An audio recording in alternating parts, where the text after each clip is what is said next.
house is about 40 minutes away from our house.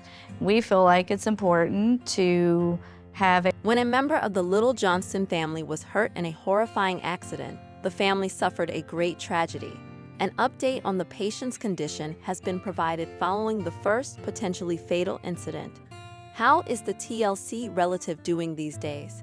The primary 7 Little Johnston's family account announced on social media not so long ago that Trent Johnston's and Amber Johnston's nephew had suffered a terrible tragedy.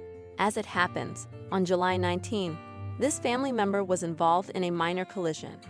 After that, while the member of the Little Johnston's family was returning to his car after getting out of it to inspect the damage from the fender collision, he was struck by an SUV. Thus, circumstances in this case swiftly escalated from bad to worse.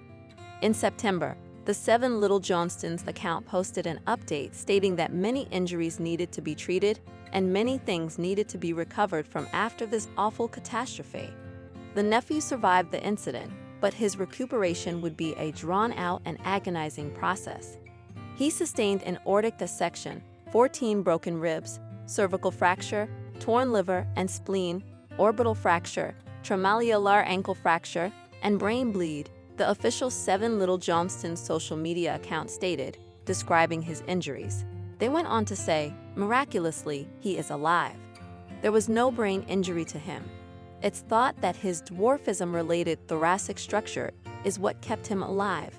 Even if the trip is still winding and lengthy, we are thankful that it is happening and that he is still alive. Trent and Amber Johnston's 7 since the original accident, Little Johnston's nephew has had time to heal. A progress update has been circulating online lately, and these updates indicate positive news. After spending 77 days in the hospital, the nephew's return home was documented on the official Instagram account. It appears from the photos circulating that he is still in a wheelchair, but he's come a long way, given the severity of the injuries, particularly throughout his recuperation. Even while nobody wants to experience anything as horrible as this or wish to see a loved one suffer from such terrible wounds, the fact that this family member is still alive and well after all of this shows that not all catastrophes are unfavorable.